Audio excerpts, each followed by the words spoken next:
Welcome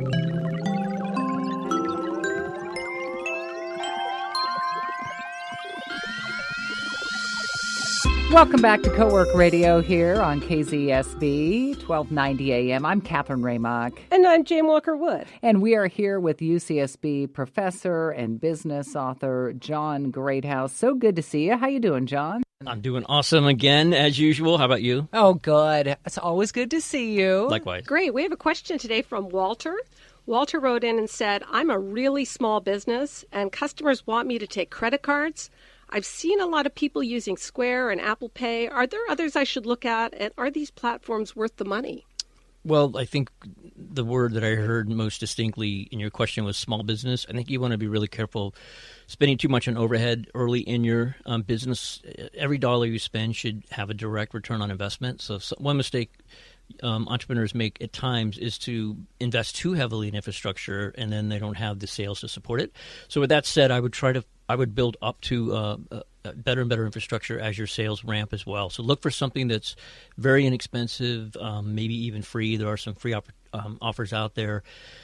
Also keep in mind that sometimes the free stuff doesn't come with good reporting or inventory management, and that's really what you want to make sure your point-of-sale system is giving you. You want to know who your customers are, how you can reach them again, and what they're buying so you can order more of it and order less of what they're not buying. Well, how much does something like Square cost? I have no idea. I frankly don't know. I think at one time they were giving away the devices. I have a friend that's an investor in that company, and I think they stopped doing that, or I think they charge a nominal amount because it was too expensive for them, but I'm not an expert on it. So I'd say somebody should go in and just look. I know about Apple Pay and Venmo. All of my students use Venmo to push money back and forth. So anyone under 30 is going to be a Venmo user already. So Can you explain what that is, since I'm not under 30? Yeah, well, neither am I. It's actually what PayPal wanted to be 20 years ago. So the original PayPal founders sat around a table after dinner, and they wanted to split the check. And one of them said, hey, wouldn't it be cool if I could just send you money on my phone? Well, this was, again, 20 years ago, 15 years ago.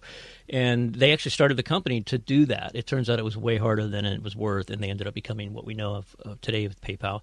But now that technology is available. So simply by having a Venmo account, if I have a Venmo account and you have one, I can seamlessly and effortlessly and within seconds give you money, essentially, into your account. You work with students a lot. So Right. Do you think this generation that you're teaching right now will likely never write a check and very seldom use cash? It's interesting. I have a reader that I offer the students. It's optional. They don't have to buy it. But I've noticed over the last year and a half, I haven't gotten a single check. And I used to get, you get a fair number of checks from students, cash and check. And now it's all Venmo, very little cash. So I was talking to my stepson and his girlfriend over the holidays, and they said they carry no cash, and they wonder if it negatively affects the amount of tips you get at a business. I think I tend to tip more because the screen comes around. Right. Me too. And you just hit the 20. Yeah, that's what I like about, and again, depending on the type of business Walter has, you might want to have that feature. I'm the same way. If they flip that screen around and it says 10, 15, 20, like I'm going to give them a decent tip off of that.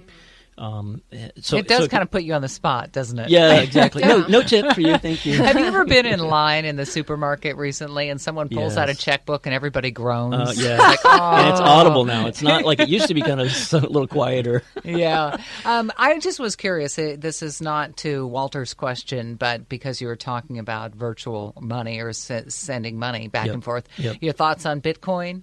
Oh, my gosh. So I think Bitcoin is it's too speculative for my taste because it lacks that centralization and that regulation. The underlying technology that makes Bitcoin happen is called blockchain. It's one of them, and that has huge potential to change many, many aspects of our lives. You mean how they mine? Is that it's related to that, how coins are mined and it's really more related to how do we track those coins over time. That's what the blockchaining does. And so it's a way to authenticate transactions in a way we needed third parties before. So think of a broker when you're buying a house. Like, I can't trust that you're going to give me that money. Right. So I have to have a third party take the money first, hold it. They get all this, and they get way too much money to do that. The fees on those transactions are the escrows. exorbitant. Yeah, the escrowing. So think about transactions where you need a lawyer or an escrow agent or something like that between you. Those can go away with blockchain. Like with blockchain, I don't have to worry whether you're going to pay me or not, and I don't have to pay an office Now, full should of Walter people. be taking Bitcoin? I'm going to say I would say probably not. I would say no, because but seriously, it's a good question. But one reason you wouldn't is the fluctuation. It'd almost be like taking currency in Brazilian currency, where it just fluctuates so much. One day your coffee might cost you 30 cents, and the next day it might cost you, Sure. $4. It's too much variation. I will throw out some other options, though. And again, Walter, I'm not an expert. Some of the less expensive options, there's a thing called Clover Go, and there's iZettle, Zettle. Intuit has one called Go Payment, and there's one called SparkPay. I'd also look at PayPal Here, which is one of PayPal's options where they're trying to compete with Apple Pay. So there's a lot of options out there, and I think whenever you see that many options, you're probably going to find a price point that works for you. Just make sure the infrastructure and the back end with the reporting is there. And with all those options, do both parties have to have the same platform or app? No, like a Venmo, yes, because for me to send Venmo to you, you need a Venmo account. But no, some of these, in fact, most of these are going to connect with credit card or Yeah, that is very interesting. Yeah. Boy, times are changing quickly. We're with John Greathouse. John, thank you so much for joining us. I know we're going to see you next week. Yeah, good luck, Walter. You can Take care, John. Send your questions in, and you can go to coworkradio.com. And again, we thank you for your time. You are listening to KZSB 1290, and we'll be back right after this.